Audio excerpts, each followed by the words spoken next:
ओम शांति। आज है 25 जून 2025 की साकार मुरली है।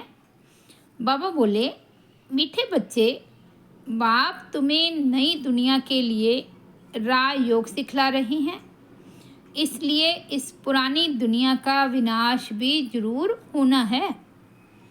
आज का प्रश्न है, मनुष्यों में कौन सी एक अच्छी आदत पड़ी हुई है लेकिन उससे भी प्राप्ति नहीं होती? उत्तर है, मनुष्यों में भगवान को याद करने की जैसे आदत पड़ी हुई है। जब कोई बात होती है तो कह देते हैं, हे भगवान। सामने शिवलिंग आ जाता है, लेकिन पहचान यथार्थ न होने के कारण प्राप्ति नहीं होती। फिर कह देते, सुख दुख सब वही देता है। तुम बच्चे अभी ऐसे नहीं कहेंगे। ओम शांति।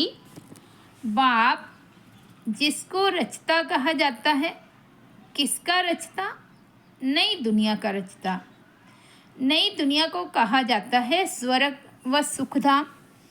नाम कहते हैं परंतु समझते नहीं हैं। श्री कृष्ण के मंदिर को भी सुखधाम कहते हैं। अब वह तो हो गया छोटा मंदिर। श्री कृष्ण तो विश्व का मालिक था।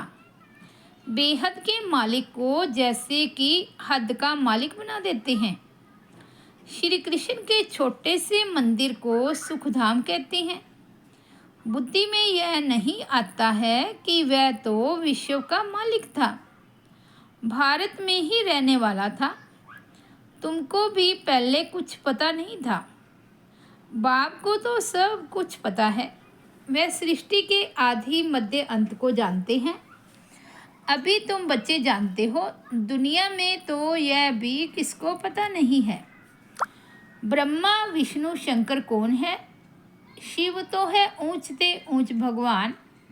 अच्छा, फिर प्रजापिता ब्रह्मा कहाँ से आया? है तो मनुष्य ही।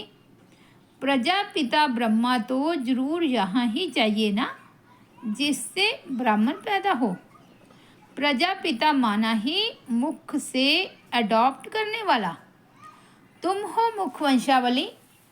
अब तुम जानते हो कि कैसे ब्रह्मा को बाप ने अपना बनाकर मुख वंशावली बनाया है। इनमें प्रवेश भी किया, फिर कहा कि यह हमारा बच्चा भी है। तुम जानते हो ब्रह्मा नाम कैसे पड़ा, कैसे पैदा हुआ? यह और कोई नहीं जानते हैं। सिर्फ महिमा गाते हैं कि परम पिता परमात्मा ऊंचते ऊंच है, परंतु यह कोई की बुद्धि में नहीं आता कि ऊंचते ऊंच बाप है। हम सभी आत्माओं का वह पिता है। वह भी बिंदु रूप ही है। उनमें सृष्टि के आदि मध्य अंत का ज्ञान है। यह नॉलेज भी तुमको अभी मिली है। पहले जरा भी यह ज्ञान नहीं था। मनुष्य सिर्फ कहते रहते हैं ब्रह्मा विष्णु शंकर, परंतु जानते कुछ भी नहीं। तो उन्हों को ही समझाना है। अभी तुम समझदार बने हो, जानते हो कि बाप ज्ञान का सागर है, जो हमको ज्ञान सुनाते हैं, पढ़ाते हैं। ये राजयुग है ही सतयुग नई दुनिया के लिए। तो जरूर पुरानी दुनिया का विनाश होना चाहिए। उसके लिए यह महाभारत लड़ाई है। आधा कल्प से लेकर तुम भक्ति मार्ग के शास्त्र पढ़ते आए हो। अब तो बाप से डायरेक्ट सुनते हो। बाप कोई शास्त्र नहीं बैठकर सुनाते हैं। जप तप करना, शास्त्र आदि पढ़ना, ये सब भक्ति है। अब भक्तों को भक्ति का फल चाहिए, क्योंकि मेहनत करते ही हैं भगवान से मिलने के लिए, परंतु ज्ञान से है ही सद्गति। ज्ञान और भक्ति दोनों इकट्ठे चल ना सके। अभी है ही भक्ति का राज्य। सब भगत हैं। हर एक के मुख से ओ गॉड फादर जरूर निकलेगा। अब तुम बच्चे जानते हो कि बाप ने अपना परिचय दिया है कि मैं छोटी बिंदु हूँ। मुझे ही ज्ञान का सागर कहते हैं। मुझ बिंदु में सारा ज्ञान भरा हुआ है। आत्मा में ही नॉलेज रहती है। अभी तुम बच्चे समझते हो कि उनको परम पिता परमात्मा कहा जाता है। वह है सुप्रीम सोल, अर्थात सबसे ऊंचते ऊंच पतित पावन बाप ही सुप्रीम है ना। मनुष्य हे भगवान कहेंगे तो शिवलिंग ही याद पड़ेगा, वह भी यथार्थ रीति से नहीं। एक जैसे कि आदत पड़ गई है कि भगवान को याद करना है, भगवान ही सुख दुख देता है। अभी तुम बच्चे ऐसे नहीं कहेंगे। तुम जानते हो कि बाप तो सुखदाता है। सतयुग में सुखधाम था, वहाँ दुख का नाम नहीं था। कलयुग में है ही दुख, यहाँ सुख का नाम ही नहीं।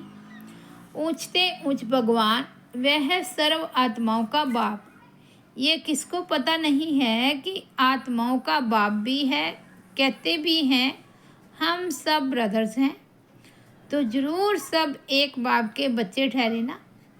कोई फिर कह देते कि वह तो सर्वव्यापी है, तेरे में भी है मेरे में भी है। अरे तुम तो आत्मा हो, यह तुम्हारा शरीर है, फिर तीसरी चीज कैसे हो सकती है? आत्मा को परमात्मा थोड़े ही कहेंगे। जीव आत्मा कहा जाता है, जीव परमात्मा नहीं कहा जाता। फिर परमात्मा सर्वव्यापी कैसे हो सकता? बाप सर्वव्यापी होता तो फिर फादरहुड हो जाता। फादर को फादर से वर्षा थोड़े ही मिलेगा। बाप से तो बच्चा ही वर्षा लेता है, सब फादर कैसे हो सकते? इतनी छोटी सी बात भी कोई की समझ में नहीं आती है। तब बाप कहते हैं, बच्चे हमने आज से 5000 वर्ष पहले तुमको कितना समझदार बनाया था। तुम एवर हेल्दी वेल्दी समझदार थे, इससे जास्ती समझदार कोई हो नहीं सकता। तुमको अभी जो समझ मिलती है ये फिर वहाँ नहीं होगी। वहाँ ये थोड़े ही मालूम रहता कि हम फिर गिरेंगे। ये मालूम हो तो फिर सुख की वासना ही ना आए। ये ज्ञान फिर प्राय लोप हो जाता है। ये ड्रामा का ज्ञान सिर्फ अभी तुम्हारी बुद्धि में है। ब्राह्मण ही अधिकारी रहते हैं। तुम्हारी बुद्धि में है कि अब हम ब्राह्मण वर्ण के हैं। ब्राह्मणों को ही बाप ज्ञान सुनाते हैं, ब्राह्मण फिर सबको सुनाते हैं। गायन भी है कि भगवान ने आकर स्वर्ग की स्थापना की थी, राजयोग सिखलाया था। देखो श्री कृष्ण जयंती मनाते हैं, समझते हैं कि श्री कृष्ण वैकुंठ का मालिक था, परंतु वह विश्व का मालिक था, यह बुद्धि में नहीं आता। जब उनका राज्य था तो और कोई धर्म नहीं था, उनका ही सारे विश्व पर राज्य था और जमुना के किनारे था। अब तुमको यह कौन समझा रही हैं? भगवानुवाच। बाकी वह जो भी वेद शास्त्र आदि सुनाते हैं वह है भक्ति मार्ग के। यहाँ तो खुद भगवान तुमको सुना रही हैं। अभी तुम समझते हो हम पुरुषोत्तम बन रहे हैं। तुमको ही यह बुद्धि में है कि हम शांति धाम के रहने वाले हैं, फिर हम आकर 21 जन्मों की प्रलब्ध भोगेंगे। तुम बच्चों को अंदर में खुशी से गदगद होना चाहिए कि बेहद का बाबा शिव बाबा हमको पढ़ा रहे हैं। वे ज्ञान का सागर है, सृष्टि के आदि मध्य अंत को जानता है। ऐसा बाबा हमारे लिए आया हुआ है तो खुशी में गुदगुदी होती है। बाबा को कहते हैं, बाबा हमने आपको अपना वारिस बनाया है। बाप बच्चों पर वारी जाते हैं। बच्चे फिर कहते हैं कि भगवान आप जब आएंगे तो हम आप पर वारी जाएंगे, अर्थात बच्चा बनाएंगे।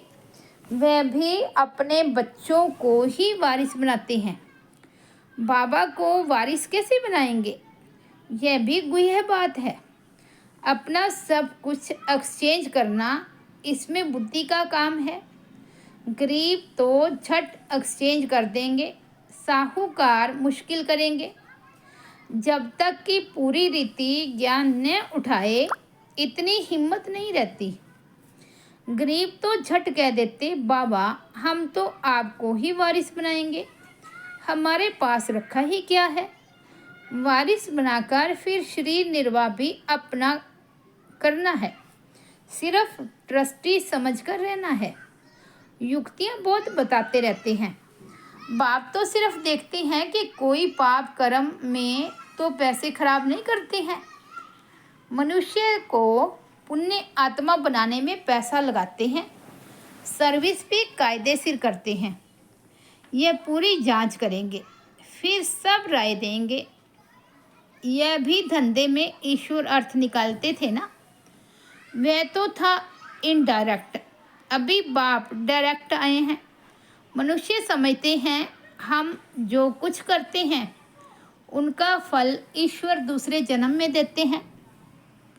कोई गरीब दुखी हैं तो समझेंगे कर्म ही ऐसा किया हुआ है, अच्छे कर्म किए हैं तो सुखी हैं।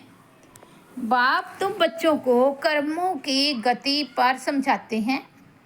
रावण राज्य में तुम्हारे सब कर्म विकर्म हो ही जाते हैं।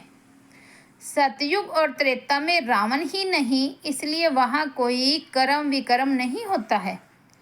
यहाँ जो अच्छे कर्म करते हैं उनका अल्पकाल के लिए सुख मिलता है, फिर भी कोई ना कोई रोग खिटपिट तो रहती है ना। फिर भी कोई ना कोई रोग खिटपिट तो रहती ही है, क्योंकि अल्पकाल का सुख है। अभी बाप कहते हैं ये रावण राज्य ही खत्म होना है। राम राज्य की स्थापना शिव बाबा कर रहे हैं। तुम जानते हो यह चक्कर कैसे फिरता है। भारत ही फिर गरीब हो जाता है। भारत आज से 5000 वर्ष पहले स्वर्ग था। ये लक्ष्मी नारायण का राज्य था। पहले गद्दी इनकी चली थी। श्री कृष्ण प्रिंस, फिर स्वयंवर किया तो राजा बना, श्री नारायण नाम पड़ा। यह भी तुम अभी समझते हो तो तुमको वंडर लगता है। बाबा आप सारे रचता और रचना की नॉलेज सुनाते हो। आप हमको कितना ऊंच पढ़ाते हो। बलिहार जाऊं, हमको तो सिवाय एक बाप के और कोई को याद नहीं करना है। अंत तक पढ़ना है तो ज़रूर टीचर को याद करना है। स्कूल में टीचर को याद करते हैं ना।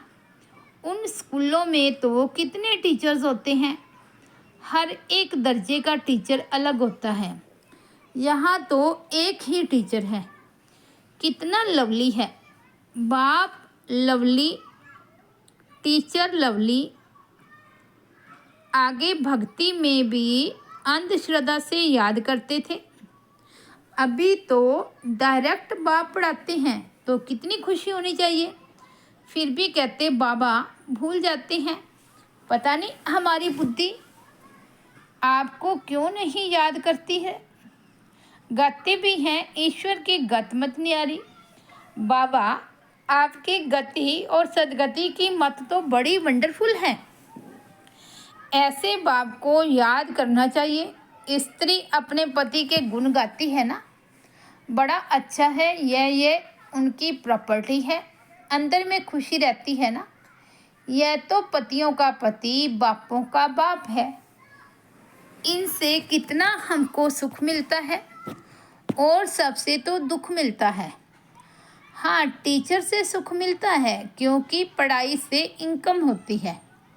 गुरु हमेशा किया जाता है वानप्रस्थ में। बाप भी कहते हैं मैं वानप्रस्थ में आया हूँ। यह भी वानप्रस्थी, मैं भी वानप्रस्थी। ये सब मेरे बच्चे भी वानप्रस्थी हैं। बाप टीचर गुरु तीनों ही इकट्ठे हैं। बाप टीचर भी बनते हैं, फिर गुरु बन साथ ले जाते हैं। उस एक बाप की ही महिमा है। ये बातें और कोई शास्त्र आदि में नहीं है। बाबा हर बात अच्छी रीति समझाते हैं। इससे ऊंची नॉलेज कोई होती नहीं, न जानने की दरकार रहती है। हम सब कुछ जानकर विश्व के मालिक बन जाते हैं और जास्ती क्या करेंगे। बच्चों की बुद्धि में यह हो तब खुशी में और उसे याद में रहें। पुण्य आत्मा बनने के लिए याद में जरूर रहना चाहिए। माया का धर्म है तुम्हारे योग को तोड़ना। योग में ही माया विघ्न डालती है, भूल जाते हो। माया के तूफान बहुत आते हैं, यह भी ड्रामा में नूद है। सबसे आगे तो यह है, तो इनको सब अनुभव होते हैं। मेरे पास जब आए तब तो सबको समझाऊं ना। ये सब माया के तूफान आएंगे। बाबा के पास भी आते हैं, तुमको भी आएंगे। माया का तूफान ही न आए, योग लगा ही रहे तो कर्मातीत अवस्था हो जाए, फिर हम यहाँ रह न सके। कर्मातीत अवस्था हो जाएगी तो फिर सब चले जाएंगे। शिव की बारात गाई हुई है ना। शिव बाबा आए तब हम सब आत्माएं जाएं। शिव बाबा आते ही हैं सबको ले जाने। सतयुग में इतनी आत्माएं थोड़े ही होंगी। अच्छा, मीठे मीठे सिकिलदे बच्चों प्रति माता पिता बाप दादा का याद प्यार और गुड मॉर्निंग।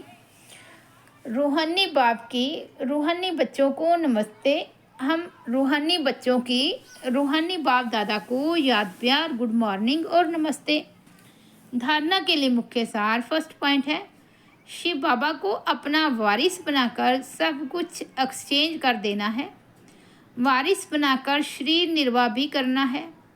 ट्रस्टी समझकर रहना है। पैसे कोई भी पाप कर्म में नहीं लगाने हैं। अंदर खुशी में गुदगुदी होती रहे कि स्वयं ज्ञान का सागर बाबा हमको पढ़ा रही हैं। पुण्य आत्मा बनने के लिए याद में रहना है।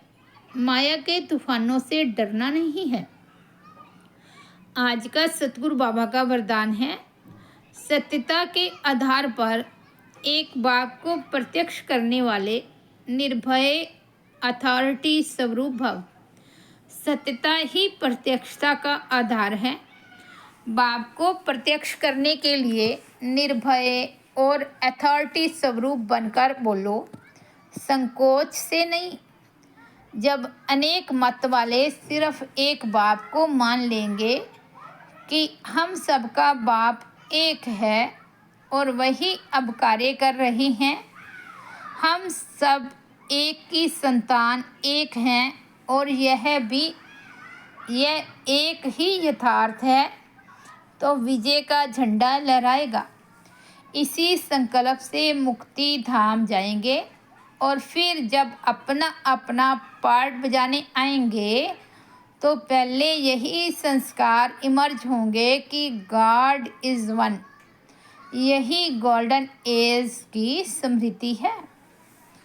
आज का स्लोगन है, सहन करना ही स्वयं के शक्ति स्वरूप को प्रत्यक्ष करना है। सहन करना ही स्वयं के शक्ति स्वरूप को प्रत्यक्ष करना है। अव्यक्त इशारे, आत्मिक स्थिति में रहने का अभ्यास करो, अंतर्मुखी बनो। जैसे यह देह स्पष्ट दिखाई देती है, वैसे अपनी आत्मा का स्वरूप स्पष्ट दिखाई दे, अर्थात अनुभव में आए। मस्तक अर्थात बुद्धि की स्मृति व दृष्टि से सिवाय आत्मिक स्वरूप के और कुछ भी दिखाई न दे, वह स्मृति में न आए। ऐसे निरंतर तपस्वी बनो, तब हर आत्मा के प्रति कल्याण का शुभ संकल्प उत्पन्न होगा। भल कोई अपने संस्कार स्वभाव के वश आपके पुरुषार्थ में परीक्षा के निमित्त बना हुआ हो, उसके प्रति भी सदा कल्याण का संकल्प उत्पन्न हो। अच्छा, ओम शांति। तो ये थे 25 जून 2025 के बाबा के अनमोल महावाक्य। मुरली की हेडलाइन है, मीठे बच्चे, बाप तुम्हें नई दुनिया के लिए राजयोग सिखला रही हैं, इसलिए इस पुरानी दुनिया का विनाश भी जरूर होना है। ओम शांति।